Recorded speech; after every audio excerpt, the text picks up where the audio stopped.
오늘 주님께서 주신 말씀은 시편 119편의 17절로 24절까지의 말씀입니다. 다 같이 한 목소리로 봉독하시겠습니다. 주의 종을 후대하여 살게 하소서. 그리하시면 주의 말씀을 지키리이다. 내 눈을 열어서 주의 율법에서 놀라운 것을 보게 하소서. 나는 땅에서 나그네가 되었사오니 주의 계명들을 내게 숨기지 마소서. 주의 규례들을 항상 사모함으로 내 마음이 상하나이다. 교만하여 저주를 받으며 주의 계명들에서 떠나는 자들을 주께서 꾸짖으셨나이다. 내가 주의 교훈들을 지켰사오니 비방과 멸시를 내게서 떠나게 하소서. 고관들도 앉아서 나를 비방하였사오나 주의 종은 주의 율례들을 작은 소리로 읊조렸나이다. 주의 증거들은 나의 즐거움이요 나의 충고자니이다. 아멘. 다 같이 기도드리시겠습니다. 하나님 아버지 감사합니다. 주의 음성을 듣고저 저희가 새벽 제단 앞에 모였습니다. 우리 마음의 기도와 우리 마음의 묵상이 주님께 연락되기를 바랍니다.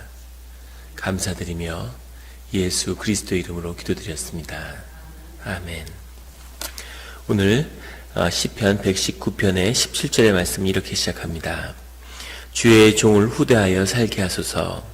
그리하시면 주의 말씀을 지키리이다. 여기서 후대한다는 것은 계몰이라는 말인데 이 말을 후대한다는 우리말의 뜻에는 이렇게 잘 대해준다는 선처를 하고 잘 대해준다는 그런 의미가 들어있죠. 그런데 계몰이라는 말은 꼭 잘 대해준다는 그런 뜻은 아닙니다. 주님의 임재와 주님의 역사가 가득하다 이런 뜻이죠.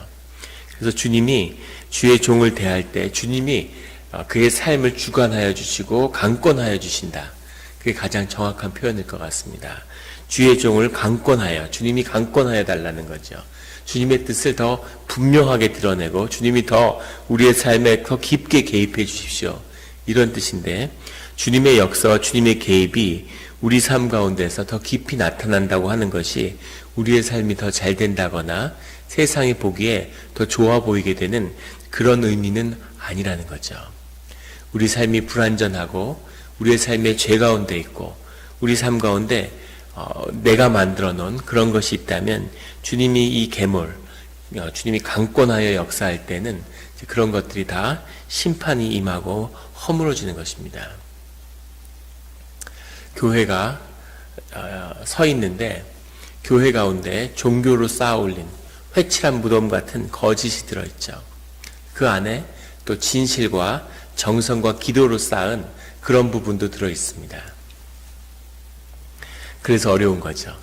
그것 때문에 아픈 것이고 특히 교회에서 자라고 교회에서 오랫동안 신앙생활을 한 분들은 그것이 은혜와 좋은 하나님이 주신 그런 살과 근육이 있는가 하면 그 안에 있는 깊은 뼈대 가운데 또 상함으로 인해서 아파하는 것이 있는 겁니다.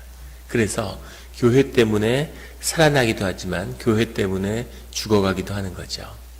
그 아픔 가운데 있는데 주님의 은혜로 덮어주십시오 라는 그런 기도가 아니라 주님이 개입하여 주십시오 라고 하는 그 기도는 그것이 나를 살게 한다 라는 기도는 아주 깊은 기도죠. 사실은 그것이 임하면 삶이, 교회가, 가정이 와장창 무너질 수도 있는 거죠.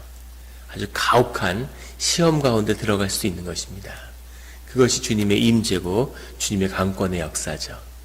늘 은혜를 구하지만 그것으로 되지 않는 그 부분을 주님이 다루어 주십시오 라고 하는 기도인 거죠. 이스라엘을 주님이 함께 하시고 늘 은혜로 지켜주시고 다윗의 왕조를 다윗과 맺은 그 약속으로 붙들어 주시지만 그것이 아니라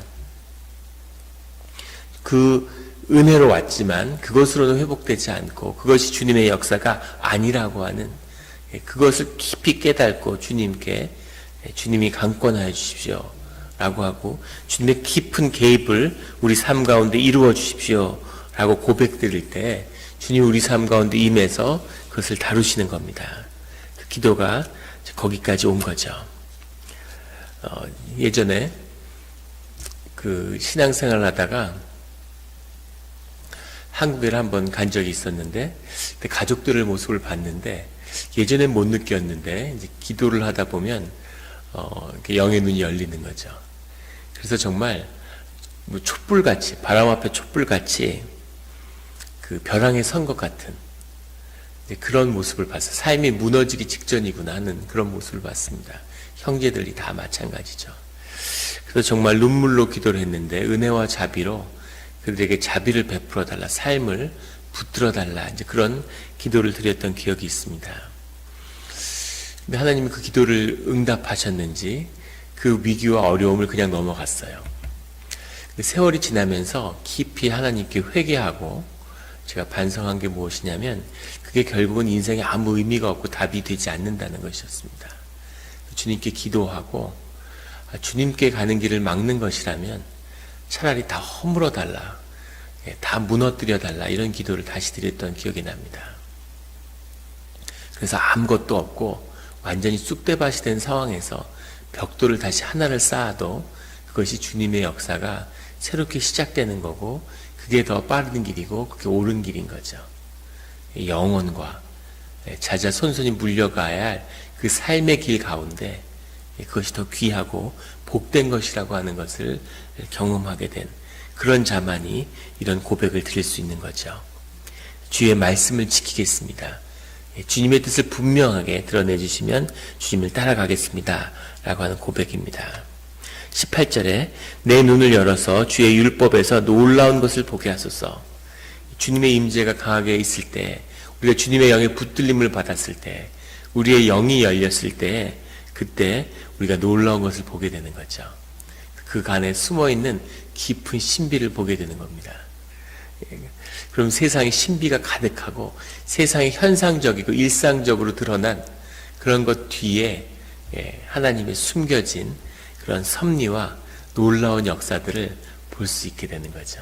그런 데서 위로를 받고 그것으로 살아나고 그것으로 더 주님께 깊이 나아가는, 교회도 이 신비의 문이, 놀라운 이 문이 열려야 하는 겁니다. 이것을 경험하고 이것을 보고 이게 기쁘고 즐겁고 이걸 나누고 이것이 교회죠. 이 즐거움과 기쁨이 나누어지면 세상에 이것보다 더 즐겁고 재미난 것은 없다고 단언할 수 있습니다. 이것이 제일 사람을 신나게 하고 살리는 그 기쁨인 거죠. 그래서 이 기쁨과 이 실체를 맛봤으면, 선교도 마찬가지죠. 주님이 뜻이고 사명이고 열심히 다니지만 사명과 열심으로 어디까지 가겠습니까? 그런데 선교지에 가고 주님께 헌신되고 주님께만 의지하고 이런 자리에서는 그 놀라운 신비의 문이 열리는 거죠. 그럼 거길 또 가고 이렇게 되는 건데 기쁨이 있으니까. 예전에 어느 집사님이 선교를 가는데 걱정을 많이 하셨어요. 오지에 선교를 갔는데 그 오지에 가서 진짜 사도행전에 나오는 것 같은 그런 경험들을 나중에 갔다 와서 고백하시는 거죠.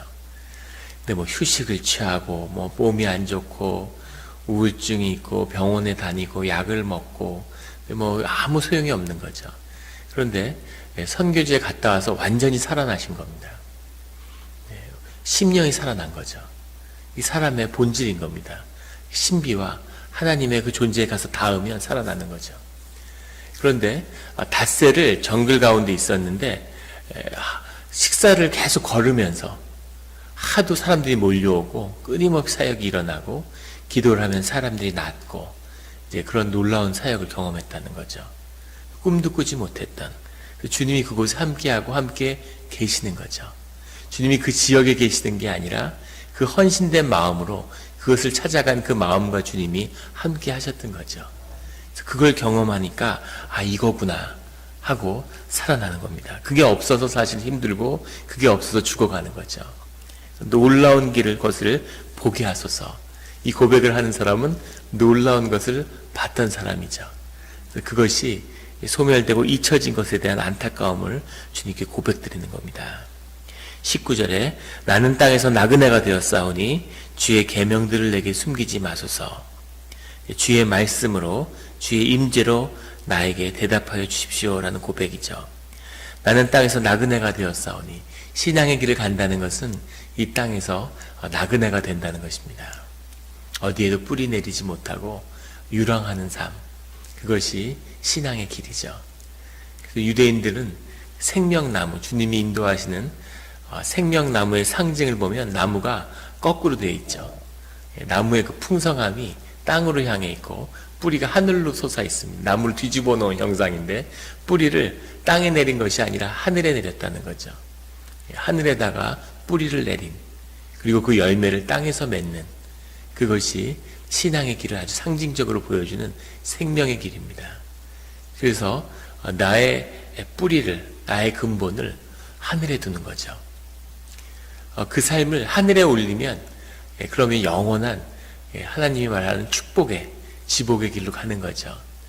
땅에 뿌리를 내리는 것도 어려운데 하늘에 뿌리를 어떻게 내리겠습니까? 그런데 우리가 기도하고 그 뿌리를 내릴 때까지 그 뿌리를 내리는 삶을 살기 위해서 우리가 기도하는 거죠. 신앙의 길을 가고 공동체를 이루고, 교회가 뿌리 내리고 교회가 하나가 되면 그것이 하늘에 뿌리를 내리는 겁니다.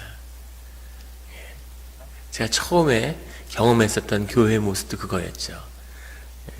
그때 처음으로 이게 천국이구나, 그런 걸 경험했는데 가족들도 이런 사랑을 나눌 수가 없구나 하는 것을 교회에서 본 겁니다. 성령의 역사를 본 거죠. 그때 어디서 사는 건 중요하지 않구나, 알래스카에 살던 심지어 남극에 살아도 교회가 있으면 그런 사는 게 재밌고 사는 것이 천국이겠구나 하는 것을 보게 되는 거죠. 이것이 디아스포라를 경험했던 주님의 백성들이 경험했던 삶의 진실입니다. 나그네가 되어 살지만, 나그네가 되면 세상에 어떤 성취를 거둬도 별 의미가 없죠. 중국 속담에 타장에서 성공해서 고향으로 가지 않는 건 비단 옷을 입고 밤길을 걷는 것과 같다, 이런 속담이 있는데, 아무리 성공해도 외지에서 타양에서 거둔 성공은 빛이 안 나는 거죠. 고향에 가야 빛이 나는데 이민자들은 고향이 없는 거지 않습니까?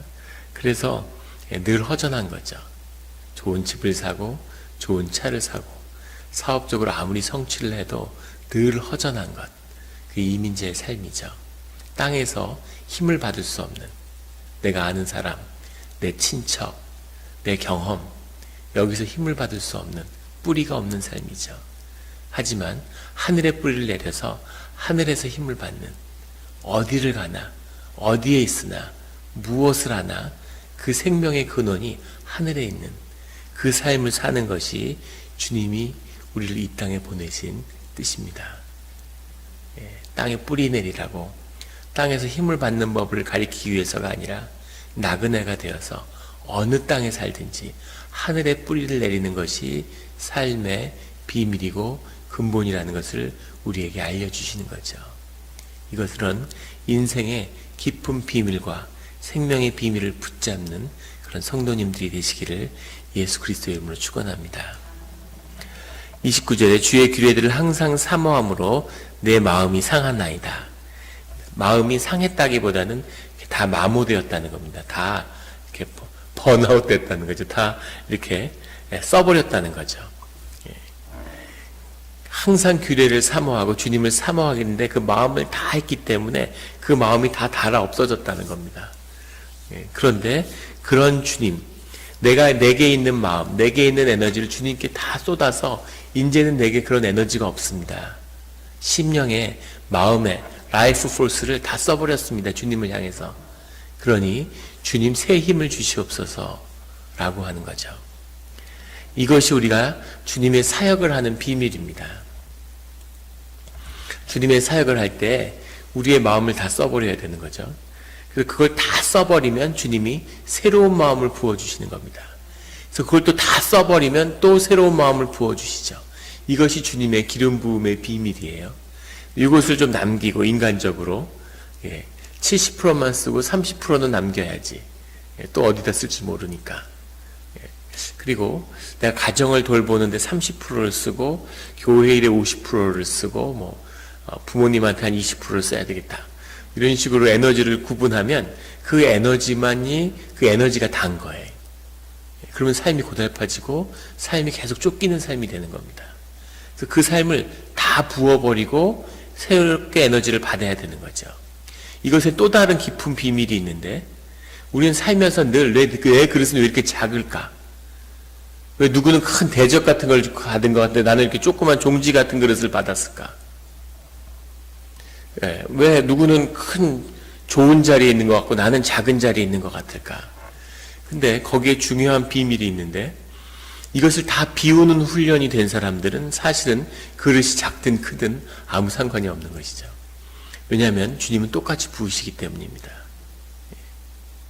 약수터에 갔는데 물이 계속 떨어지는데 큰 대접으로 있어가지고 한 10분 받아서 마시나, 요만한 컵으로 계속 마시나 똑같죠. 마시는 게 별로 공감하는 눈빛이 없어서 계속 똑같은 얘기를, 다른 예를 쓰는 겁니다.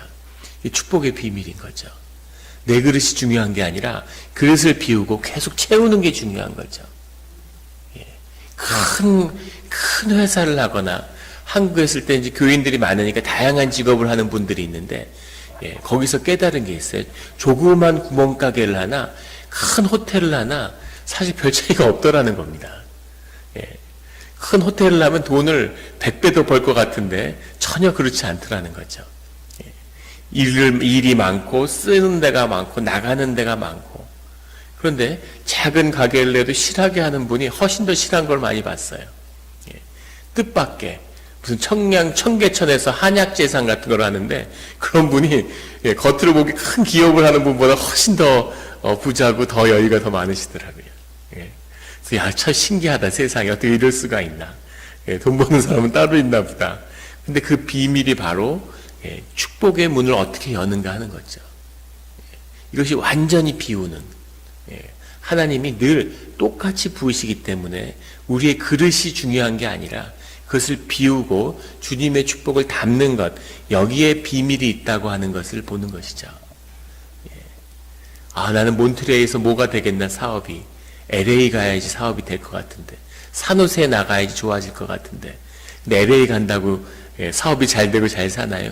결코 그렇지 않죠. 자기 자리를 찾아야 되는 거죠. 자기 삶의 터전에 그 길을 찾아야 되는 거지, 어느 지역이면 뉴욕이나 LA 간다고 살 길이 열리고 어디 간다고 어렵고 그런 게 아니죠. 예전에 처음 미국 왔을 때 인디애나에 갔는데, 인디애나에 있는 아주 시골 마을에 갔었어요. 처음 영어를 좀 몇 달 배우고 간다고 시골에 갔는데, 거기에 한인마트가 하나 있는 겁니다. 여기 한인마트가 왜 있을까? 근데 장사가 너무 잘 되는 거예요, 그 지역에서. 그러니까 그분이 거기 살 수밖에 없는 이유가 거기 있는 거죠. 또 제 친구 목사님이 하는 멕시코 국경 도시를 한번 갔는데, 그 국경에 거기도 한국 분들이 사시더라고요. 국경 따라서 소매점들이 쭉 있는데, 그 멕시코 사람들이 미국에 와서 일을 하고 거기서 물건을 사서 멕시코에 돌아가서 판대요. 그분들에게 물건을 파는 가게죠. 근데 그 국경에 있는 가게들에 줄을 쫙 서가지고 사람들이 들어가서, 안전 문제 때문에 들어가서 물건을 사고 나가면 또 그 다음 사람들이 들어가서 또 물건을 사고 나가고, 근데 이런 포대 같은 데다가 물건을 사가지고 가는데 물건이 없어서 못 파는 그런 호황된 그런 시절을 이제 보내고 있는 거죠. 그래서 야, 참 신기하다. 이런 사막의 국경에 이런 가게가 되다니. 전혀 뜻밖의 곳에서. 그것이 물론 뭐 세상의 축복일 수도 있고 하나님이 주신 것일 수도 있지만, 크게 보면 다 하나님 안에 있는 것이죠. 제가 말씀드리려고 하는 건 물질로 얘기해서 선명하게 보이는 영의 축복이 있고 마음의 영의 하나님이 부으시는 것이 있지만, 하여간 중요한 것은 무엇이든지 깨끗하게 비우는 것. 깨끗하게 비우는 것은 깨끗한 그릇이라는 것이 전제된 거죠. 깨끗한 그릇. 큰 그릇이 아니라 깨끗한 그릇. 그리고 그 그릇에 담긴 물을 온전하게 완전히 비우고 깨끗하게 비운 그릇으로, 깨끗한 그릇으로 주님께 축복을 받는 것. 이것이 주님이 우리에게 주시는 축복의 길이라는 겁니다. 어느 자리에 있던 하늘에 뿌리 내리고 주님이 주시는 축복의 자리에서 정말 차고 넘치는 그런 축복을 누리는 우리 새벽에 기도하시는 성도님들의 삶이 되기를 주님의 이름으로 축원합니다. 22절에 내가 주의 교훈들을 지켰사오니 비방과 멸시를 내게서 떠나게 하소서. 떠나게 하소서란 말이 가리라는 말인데 옷을 벗긴다는 얘기입니다. 옷을 벗겨버린, 세상에 떼모진 그 옷을 주님이 벗긴다는 거죠. 왜 떠나게 하소서라고 했을까요? 이거를 벗고 싶다고 벗어지는 게 아니기 때문인 거죠. 내가 이때까지 있었던 세상의 편견과 세상의 이야기와 그런 거 경험하셨을 거예요. 저도 그런 얘기를 많이 듣습니다. 이분은 이런 분이고 저분은 저런 분이고, 이민 와서 어려운 삶 가운데 이렇게 저렇게 살아왔는데 사람들이 잘 알지도 못하면서 이런 식으로 저런 식으로 막 이야기하는 거죠. 그 사람은 이런 식으로 했어, 저런 식으로 저렇게 살았어. 그런 비방과 그런 편견과 그런 옷들이 나한테 더 씌워져 있는 거죠. 그런데 그 옷을 주님이 벗겨주신다는 거죠. 주님의 이름에 따라 살았기 때문에 그런 비방과 멸시에게서 옷을 주님이 벗겨주신다는 겁니다. 새로운 옷을 주님이 입혀주신다는 거죠. 이것이 신앙 가운데 주님이 우리를 인도하심입니다. 새로운 옷을 입는, 세상의 편견과 세상의 멸시의 옷을 벗어버리는 그런 성도님들이 되시기를 예수 그리스도 이름으로 축원합니다. 24절에 주의 증거들은 나의 즐거움이요 나의 충고자니이다. 주님이 우리와 함께 하심을 봄으로써 우리가 교회 안에서 서로의 삶에 대한 증인이 되는 거죠. 주의 증거들이 나타날 때 주님이 계시는구나. 우리가 간증을 듣잖아요. 우리가 이제 부흥 집회 이런 걸 하는데 거기서 우리가 듣고자 하는 건 주님이 살아 계셨구나, 주님이 역사하셨구나 하는 것을 보는 거죠. 그것이 우리에 대한 소망과 즐거움의 그 근원이 되는 거죠. 주님이 함께 하시기 때문에. 그래서 기쁜 것입니다. 그리고 그것이 나의 충고자가 되는 거죠. 주님이 그런 분이시구나, 주님을 따라서 사는 삶은 이렇게 해야 되는 거구나 하는 것을 다시 한번 각인하는 거죠. 이 시편 고백 가운데 그냥 심령의 고백이지만 주님을 향한 진실들이 담겨 있습니다. 이 진실을 붙들므로 해서 삶의 어려움과 위기와 시련 가운데 더 깊이 하늘에 뿌리를 내리는, 더 깊은 주님의 자리로 나아가는 그 축복이 함께 하시기를 예수 그리스도 이름으로 축원합니다. 또 중보기도의 부탁을 어제에 이어서 계속 드립니다. 우리 산타로사 소노마 카운티에 있는, 거기 거의 한 절반이 탔다고 그래요. 아직도 불이 잡히지 않았다고 그러는데 상상이 안 되고, 그 굉장히 큰 도시인데 어떻게 그렇게까지 파괴가 될 수 있을까. 정말 자연이 무섭고 또 그걸 지켜주시는 주님의 은혜구나. 이 지역에 그런 불이 났다고 한번 생각해 보십시오. 그래서 참 주님의 은혜구나. 그리고 또 거기서 어려움을 겪는 분들, 그런 분들을 위해서 우리 한인분들 중에서도 집과 가게를 하루아침에 잃고 또 거기 교회에서 숙식을 하면서 지내는 분들 이야기를 전해 들었습니다. 그래서 그분들의 삶을 위해서 같이 또 더 큰 피해가 없도록 기도해 주시면 감사하겠습니다. 같이 기도드리시겠습니다.